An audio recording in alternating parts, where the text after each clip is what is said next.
Bienvenue dans cette nouvelle plongée. Aujourd'hui, on parle d'Excel. On pense bien le connaître, mais il a sacrément changé. Ah oui, on est loin du simple tableur d'il y a quelques années. Carrément. Fini le temps où il fallait combiner gauche, STXT, cherche, juste pour nettoyer une colonne. Bon, on a eu fractionner.txt, l'outil analyser des données. Des étapes intermédiaires, oui. Mais là, avec l'IA, c'est une autre dimension. Voilà. Donc on explore ça aujourd'hui, comment l'IA s'intègre dans Excel. Exactement. On s'appuie sur une analyse assez fouillée des fonctions natives, des outils tiers aussi, des conditions d'accès, et puis des applications concrètes. L'idée, c'est de comprendre comment l'IA, et surtout le langage naturel, peut nous faire gagner du temps sur les tâches un peu rébarbatives, pour qu'on puisse se concentrer sur la vraie analyse, la stratégie. C'est tout à fait ça. Alors, avant même Copilot, il y avait déjà un petit quelque chose, non? Avec analyser des données. Oui, analyser des données, qu'on appelait ID avant, c'était une première couche d'intelligence. On sélectionne ces données, on clique et hop, Excel propose des graphiques, des TCD, il repère des tendances, des valeurs un peu bizarres. Pratique pour un premier coup d'œil rapide. Voilà. Simple, direct, mais bon, un peu limité. On ne discute pas vraiment avec l'outil. C'est ça, il propose, on prend ou on laisse. Et c'est là que Copilot entre en jeu, j'imagine. Précisément. Microsoft Copilot, intégré à Microsoft 365, c'est le cœur de l'IA conversationnelle.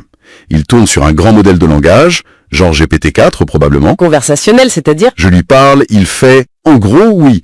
On exprime une intention en langage naturel et Copilot essaie de la traduire en action dans Excel. Genre, je peux lui dire nettoie-moi la colonne B, enlève les doublons et passe tout en majuscule. Et il le fait. C'est l'idée, oui.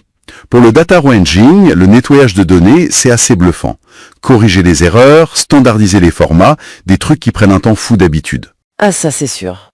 Et pour les formules, la bête noire? Il peut aider aussi. Générer des formules complexes, genre recherche VF, somme, point ci, point.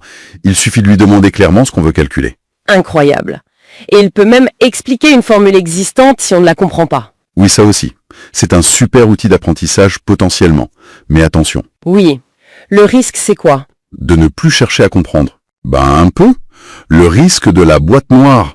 On obtient un résultat sans maîtriser le comment. Donc, il faut garder un esprit critique, vérifier, essayer de comprendre ce que Copilot a généré. C'est crucial. D'accord. Donc il aide aussi pour l'analyse elle-même. Trouver des corrélations, des points importants? Tout à fait. Identifier des tendances cachées dans de gros volumes de données, résumer des informations clés et même proposer des graphiques pertinents pour visualiser tout ça. Et il y a même une fonction Copilot directement dans les cellules. Oui, ça c'est encore une autre intégration, sur Windows et Mac. Ça permet d'appeler l'IA depuis une formule pour traiter du texte, résumer, catégoriser des infos directement dans la grille Excel. Ça a l'air puissant, mais attention, et Microsoft insiste beaucoup là-dessus, c'est encore expérimental.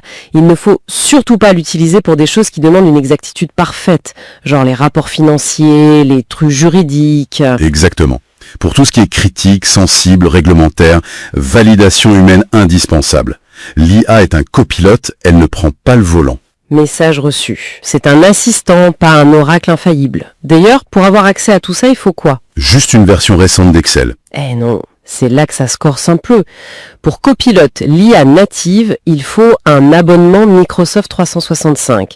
Les versions qu'on achète une fois, comme Excel 2021, ça ne suffit pas. Ah d'accord. Abonnement obligatoire. Oui, et il faut aussi que les fichiers soient stockés sur OneDrive ou SharePoint. Copilot a besoin d'accéder au cloud. Et dans les abonnements, il y a plusieurs copilotes. C'est un peu confus, non? Oui, il faut distinguer. Il y a le copilote gratuit qu'on trouve sur le web ou dans Windows. Il est utile, mais il ne s'intègre pas dans Excel. Ok. Pour l'avoir dans Excel, il faut quoi alors? Alors pour les particuliers, c'est Copilot Pro. Ça coûte autour de 20$ par mois et il faut déjà avoir un abonnement Microsoft 365, personnel ou famille.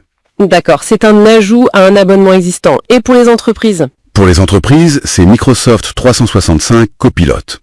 Là, on est plutôt autour de 30$ par mois et par utilisateur, en plus d'un abonnement Microsoft 365 Business éligible, Basic, Standard, Premium, avec des fonctions de sécurité et de conformité en plus. Ok, donc ce n'est pas gratuit, loin de là. C'est un investissement. Et si on n'a pas ce type d'abonnement M365 ou si on cherche autre chose, des alternatives? PT Excel. Il propose des fonctions IA pour Excel, parfois très spécifiques, comme générer du code VBA ou faire de l'analyse de sentiments. Ça peut être une bonne piste. Intéressant. Ces outils comblent certains manques ou offrent des alternatives. Et concrètement, dans les métiers, ça donne quoi? Les applications sont larges. En finance, on va analyser des budgets, évaluer des investissements plus vite. En RH, comprendre le turnover, planifier les effectifs. Pour les ventes et le marketing, affiner les prévisions, analyser le comportement client à grande échelle, ajuster des objectifs. Même en gestion de projet, on peut imaginer générer un premier planning à partir d'une simple description. Le but est toujours le même, automatiser l'analyse de base pour dégager du temps pour la réflexion. Ok, donc pour résumer tout ça, l'IA dans Excel, que ce soit Copilot, la fonction Copilot ou des outils externes, c'est clairement un booster de productivité. Ça prend en charge le nettoyage, la génération de formules, l'analyse de premier niveau. C'est exactement ça. Ça permet de se concentrer sur l'interprétation, la décision. Mais, et j'insiste vraiment là-dessus, La validation humaine. indispensable. La qualité de ce que sort l'IA dépend énormément de la qualité des données qu'on lui donne. Et il faut une connexion Internet aussi, ne l'oublions pas. C'est un super assistant, mais il ne remplace pas l'expertise et le jugement. Bien noté, un outil puissant, mais à utiliser avec discernement. Et ça m'amène à une dernière question, une réflexion peut-être. Si l'IA gère de plus en plus la technique, est-ce que la maîtrise d'Excel ne va pas changer de nature? Est-ce que savoir bien prompter, bien poser sa question à l'IA, ne va pas devenir aussi crucial que savoir bien écrire une formule complexe hier? C'est une excellente question et probablement un des grands enjeux de demain pour les utilisateurs d'Excel et d'autres outils.